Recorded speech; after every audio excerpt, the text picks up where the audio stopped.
आप जो कर्म कर रहे हो आप नहीं बंध रहे हो, वैसे ही भगवान जो कर्म करते हैं भगवान बोलते हैं मैं कभी बंधता नहीं। बस फर्क इतना है कि वो उन्होंने सब कर्म बनाए हैं, यहाँ पर आपको सब कर्म करने हैं। बता दिया कि लोक हित का मतलब क्या है, कि जो सबके लिए सही हो। आप अपने लिए सही हो ऐसा कहीं भी नहीं, फिर तो वो सेल्फ वो हो गया ना, स्वार्थी हो गया वो इंसान, सिर्फ अपने लिए सही नहीं हो सकता। तो भगवत प्राप्ति का मतलब ये नहीं कि भगवान प्राप्त हो जाएंगे आपको। भगवत प्राप्ति का मतलब है कि आप भगवान को प्राप्त हो जाओगे। जय श्री राम दोस्तों, मैं हूँ शशि। जय श्री राम, मैं हूँ आलोक। शुरू करते हैं चर्चा ऑन गीता ज्ञान। श्लोक नंबर 23 है, गत संगस्य मुक्तस्य ज्ञानावस्थित चेतसः यज्ञायाचरतः कर्म समग्रम प्रविलीयते। जिसकी आसक्ति सर्वथा नष्ट हो गई है, जो देह अभिमान और ममता से रहित हो गया है, जिसका चित्त निरंतर परमात्मा के ज्ञान में स्थित रहता है, ऐसा केवल यज्ञ संपादन के लिए कर्म करने वाले मनुष्य के संपूर्ण कर्म भली भांति विलीन हो जाते हैं। राइट, तो ऐसा है कि अब हमने अभी पिछले श्लोक में बात की कि न ईर्ष्या है, न द्वेष है, न हर्ष है, न शोक है, न सक्सेस है, न फेलियर है। इन चीज़ों से जिसको फर्क ही नहीं पड़ता, इन चीज़ों से फर्क पड़ने को तो आसक्ति बोलते हैं। आसक्ति की डेफिनेशन तुम्हें पता है? तुम पहले जो समझाती हो बताओ एक बार। आसक्ति मतलब किसी में आपका चित्त मतलब आपकी बुद्धि कहीं अटक जाना, किसी भी चीज में अटक जाना। आसक्त हो जाना कि इसको नहीं छोड़ सकता मैं, सब कुछ हो सकता है। इसको नहीं छोड़ सकते। तो इसको नहीं छोड़ने वाली सिचुएशन कब होती है? जब ईर्ष्या होती है, आप संतुष्ट नहीं होते, आप सुख या दुख के चक्कर में फंसे होते हो, सक्सेस फेलियर के चक्कर में फंसे होते हो, इस तरह की चीजें जब होती हैं तब आपकी आसक्ति उन चीजों में रहती है, विषय भोगों में। लेकिन जो पंडित जन होते हैं, पंडित अर्थात सरनेम वाले नहीं, बुद्धिमान विद्वान लोग, जो पंडित जन होते हैं, विद्वान लोग होते हैं, उनकी आसक्ति जो है सर्वथा नष्ट हो जाती है। आसक्ति सर्वथा नष्ट होने का मतलब है कि उनकी आसक्ति किसी चीज में नहीं रहती।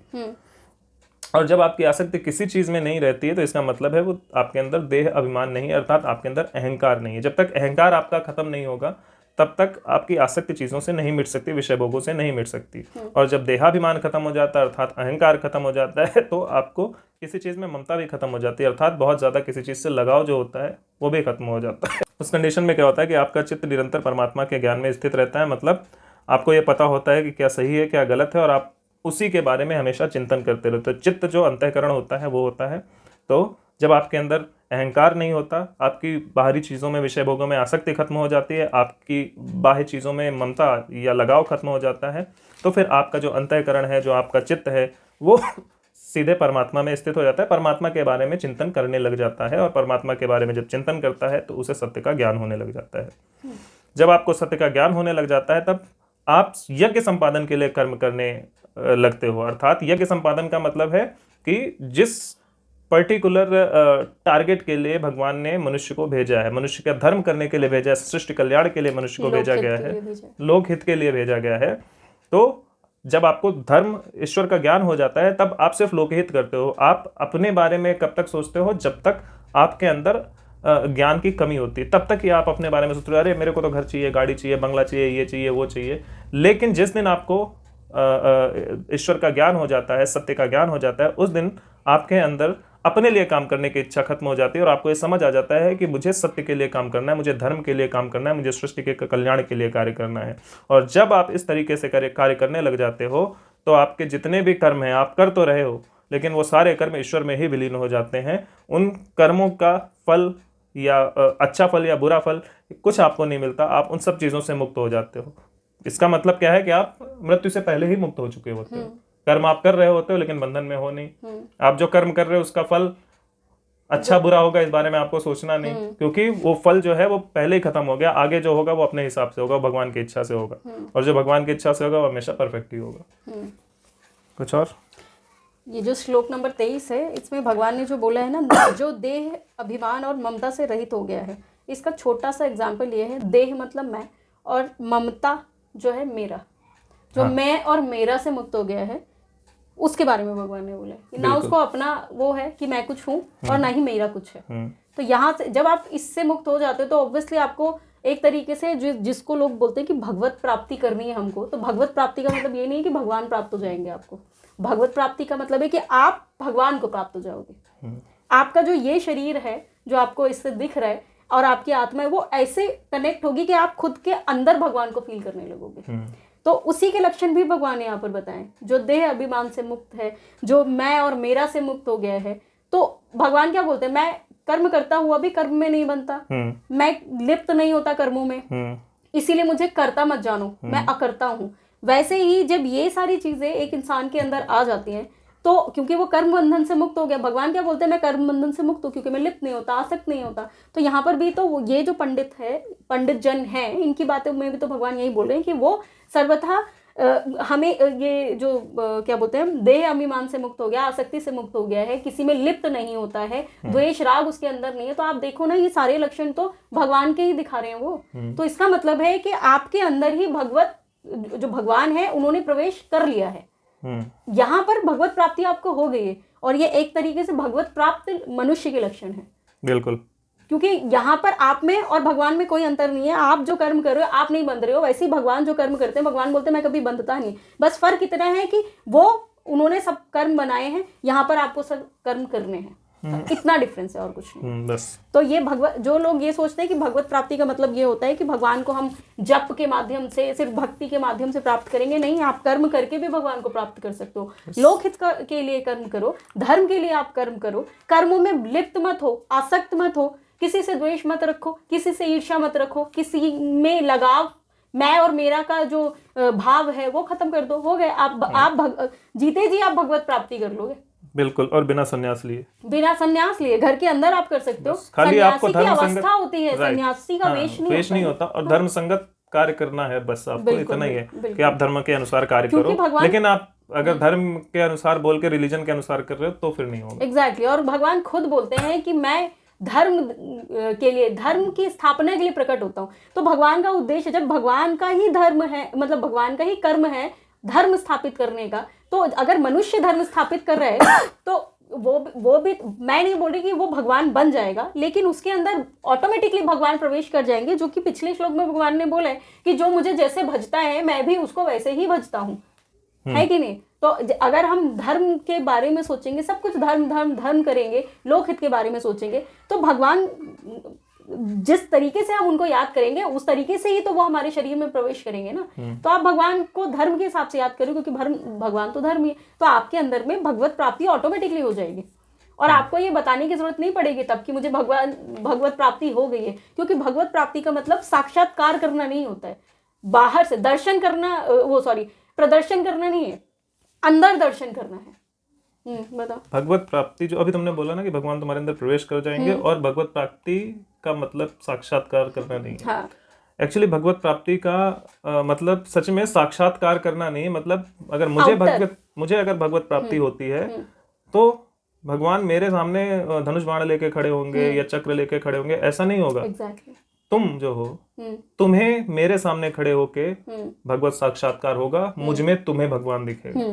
लेकिन जिस दिन मुझे ऐसा महसूस होने लगा कि मैं ही भगवान हूं, उस दिन फिर मैं भगवत प्राप्ति नहीं कर सकता। तो जो भगवत प्राप्ति होती है वो उसी इंसान को होती है जो इंसान कर्म बंधन से मुक्त है, कर्मयोगी है, धर्मयुक्त आचरण कर रहा है, या जैसे भी वो भगवत प्राप्ति कर रहा है। लेकिन जब वो भगवत प्राप्ति कर लेता है तो उसके अंदर दूसरों को भगवान दिखना शुरू होते हैं, धर्म दिखना शुरू होता है, और जब वो दिखना शुरू होता है तब इसको, इस कंडीशन को बोलते हैं भगवत प्राप्ति होना। लेकिन इस कंडीशन में भी जिसके अंदर दूसरे को भगवान दिख रहे हो, उसे खुद में भगवान नहीं दिखता। हाँ, वो कभी ये नहीं सोचता कि मैं भगवान हूँ। इसको बोलते हैं भगवत प्राप्ति करना। अगर वो ये बोल दे कि नहीं मैं भगवान हूँ, देखो सब मुझे भगवान बोल रहे हैं, मैं भगवान हूँ, तो समझो वो भगवत प्राप्ति नहीं किया। बिल्कुल, आत्म साक्षात्कार ही नहीं हुआ है, तभी तो आप सोच रहे हो ना कि मैं भगवान हूँ। क्योंकि मैं भगवान तो फिर शरीर को बोल रहे हो ना आप। एग्जैक्टली। जब आप आत्म साक्षात्कार कर लोगे, साक्षात्कार एक्चुअली यहाँ पर आत्म साक्षात्कार का मतलब है हमारे पास सिर्फ आत्मा ही है भगवान के नाम पे। भगवान डायरेक्ट नहीं है। इस हिसाब से जब आप आत्मा को समझ जाओगे तो भगवान को आप ऑटोमेटिकली समझ जाओगे। तो आप जब भगवान को समझ जाओगे तो भगवान ने क्या कर्म किए वो समझ जाओगे, और क्यों किए वो समझ जाओगे, तो हर जगह तो तुम्हें भगवान की लीलाएं नजर आएंगी। फिर वही है, मैं और मेरा का तो वैसे ही खत्म हो गया, क्योंकि है तो वही ना, तो हर जगह आपको उनकी ही लीला नजर आएगी।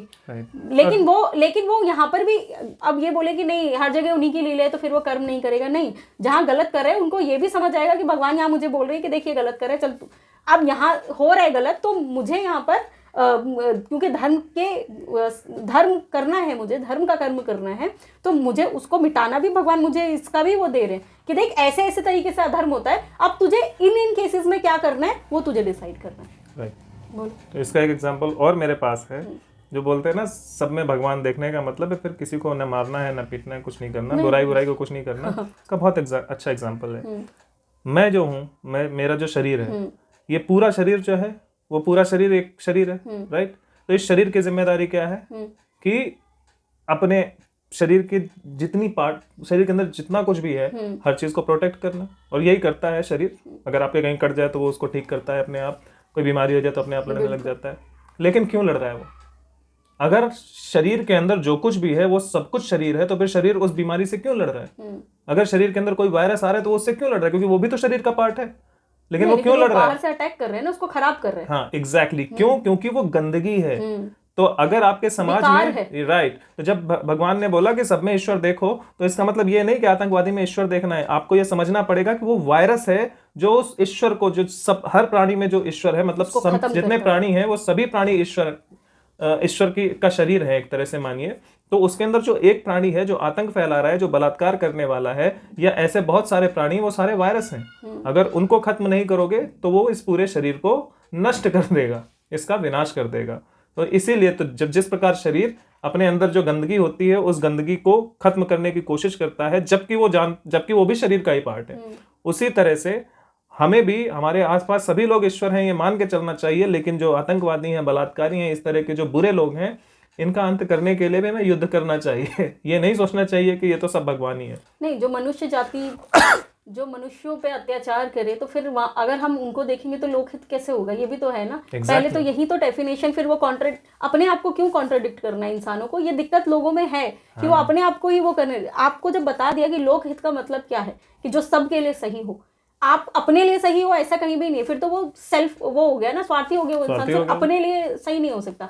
लोकहित का मतलब ही है तुम्हारे सामने जो है, अगर उससे भी गलत किया जा रहा है तो आपको तब भी उसके खिलाफ में खड़ा होना पड़ेगा, गलत के खिलाफ में। तो यहाँ पर लोग अपने आप को कंफ्यूज कर लेते हैं, जबकि उनको कंफ्यूज करने की बहुत सिंपल है। अगर कर्म करना ही नहीं है तो भगवान फिर भेजेंगे क्यों? सोचने वाली बात ये है ना। यहाँ पर कहीं भी भगवान ने ये नहीं बोला। भगवान ने दो चीजें बोली, या तो वो खुद से कर्म करता रहे लेकिन उसमें लिप्त ना हो, आसक्त ना हो, द्वेष ना रखे, ठीक है, राग ना रखे, मैं और मेरा छोड़ दे। एक भगवान ने ये बोला है कि वो करे धर्म का कर्म ही, लेकिन वो मुझे अर्पण करके आशा रहित और स्पृहा रहित और संताप रहित होकर वो काम करे।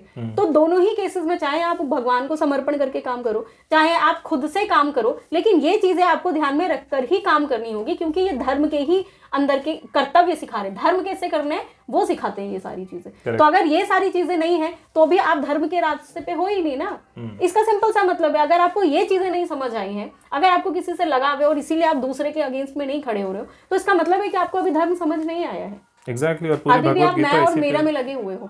कोई अगर ये कह दे कि नहीं मैं तो अपने आप को भूल चुका, लेकिन तुम्हारे बेटे के साथ कुछ हो रहा है और बोले नहीं भगवान ने बोले बच्चे को भी तो बचाना है, बिल्कुल निर्दोष है तो बचाओ ना। लेकिन अगर वो गलत काम कर रहे हैं उसको बचाओगे तब तो आपको अभी मेरा कर रहे हो आप। ये मेरा, वो मेरा, धन मेरा, ये सारी चीजें। आपका धन चोरी हो जाए आपको कोई कष्ट नहीं होना चाहिए उससे। उसके लिए काम करोगे आप कंप्लेन लिखवाओगे कि कोई आके मेरे घर में चोरी करके गया, लेकिन आपकी मनस्थिति चेंज नहीं होगी उस केस में। हाँ, और लेकिन अगर आपकी मनस्थिति उस केस में चेंज होती है, जो ज्यादातर लोगों के हमारे समाज में होती है, जब आपकी मनस्थिति चेंज होती है तो अरे ईमानदारी से कोई फायदा नहीं हुआ, हम इतने आज तक किसी के साथ गलत नहीं किया, हमारे साथ इतना गलत हो गया, हम भी अब सोचे यही चोरी चकारी या बेईमानी करना शुरू कर दें, और वो करने लग जाते हैं गलत काम। ये होता है वो जिसकी बात करेगी। तुमने भी क्या बोला था कि हाँ पैसे में लगाव ना होना, जो तुमने बोला था। तो पैसे में लगाव ना होने का मतलब ये नहीं है कि पैसा सब उठा के इधर उधर फेंक देना या कुछ करना है। कर्मयोगी की इसकी गृहस्थ कर्मयोगी की बात हो रही है। उसमें क्या होगा कि आप क्या करोगे, आप पैसा आपके पास है, धन है, आपके पास भोजन सब कुछ है, लेकिन अगर वो चोरी हो जाता है तो आप उसमें सम रहोगे, उसको रिकवर करने के लिए जो भी पॉसिबल रीजंस हैं वो सब करोगे। लेकिन आप ये नहीं कहोगे कि देखो मेरे साथ इतना गलत हो गया, अब मैं भी आज से गलत काम करना शुरू कर दूंगा। जो कर्म योगी नहीं होते, जो पंडित जन नहीं होते, जो मूर्ख जन होते हैं, वो इस तरह से बिहेव करते हैं। और आज के समाज में ज्यादातर लोग इसी तरह से बिहेव करते हैं। एक दूसरा एग्जांपल भी है, कई बार होता है कि किसी ने कोई नशा नहीं किया, किसी ने कोई गलत काम नहीं किया अपनी पूरी लाइफ में, एकदम से उसको कैंसर हो जाए तो बोलता है, और दूसरा जब उसको देखे तो क्या बोलेगा, इसने तो कुछ किया नहीं फिर भी इसको कैंसर हुआ है, इससे बेटर तो हम ही दारू सुट्टा उट्टा मार लें, क्या है इसमें दिक्कत क्या है, इससे बेटर है कि हम ये बिना कुछ किए ऐसी जिंदगी जी रहा है तो हम तो करके जी लें, क्या है, और जरूरी भी नहीं कि हो ही जाएगा कैंसर। तो ये लोग वो हैं जो दूसरों से भ्रमित हो जाते हैं, क्योंकि अभी भी मैं मेरा चल रहा है उनके। हाँ, और जो यही कर्मों में बंधते हैं। हाँ, जो कंट्रोल्ड है सिचुएशंस के द्वारा, हाँ। उसको ये नहीं पता मुझे क्या करना है। उसे ये पता है कि मैं अगर गुटखा खाऊंगा तो मुझे कैंसर होगा। उसको ये नहीं पता कि यार गुटखा खाना ही क्यों फालतू की चीज है। एग्जैक्टली, वही तो। मुझे कैंसर हो भी रहा है तो भी मैं गुटखा क्यों खाऊं, उसको ये सोचना चाहिए। लेकिन वो कहता है कि जब कैंसर हो ही जाना है तो फिर गुटखा खा ही लेते हैं, तो वो जरूरत नहीं है। और वहां पर भी उसका मन फिर ये तर्क देना स्टार्ट कर देता और है ये कि जरूरी नहीं है, तेरे को हो ही हाँ, जाएगा। और ये गुटखा खाना, और ये तो बहुत छोटी चीजें हो गई। जब इंसान दूसरे पर अत्याचार करता है वो कंडीशन बहुत बुरी होती है। तो ऐसा होता है जब किसी के ऊपर अत्याचार होता है तो लोग कहते हैं कि यार इसने तो किसी के साथ गलत नहीं किया, इसके साथ बताओ इतना बुरा हो रहा है। और इसलिए वो बहुत सारे लोग दूसरों पे अत्याचार करना शुरू कर देते हैं। ये कंडीशन सबसे खराब है। एग्जैक्टली। इससे तो सबसे ज्यादा बचना चाहिए, लेकिन इससे तो आप तभी बच पाओगे जब आप वो छोटी छोटी चीजों को प्रैक्टिस करके आओगे कि उनसे बचा जाए। तो ज्यादातर लोग वो छोटी छोटी चीजों को प्रैक्टिस नहीं करते तो अंत तक पूरे राक्षस बन चुके होते हैं, वही तो। अधर्मी। तो बस यही है, आई होप कि यहाँ पर लोगों को दो चीज़ें समझ आ गई होंगी। एक तो भगवान ने जो मतलब बताए हैं श्लोक के वो, दूसरा कि भगवत प्राप्ति एक्चुअल में है क्या। तो इसमें भगवान ने आपको भगवत प्राप्ति कैसे करनी है इसका भी माध्यम बताया है। तो अब और इसके बाद वाले श्लोक में भी इसी पे शायद चर्चा होगी। अभी इसी पे चर्चा होगी, इसी पे चर्चा है, पंडित जनों के बारे में ही आगे भी चर्चा है। तो ये हो गया श्लोक नंबर 23। श्लोक नंबर 24 जो है वो हम अगले वीडियो में करेंगे। तब तक के लिए जय श्री राम। जय श्री राम।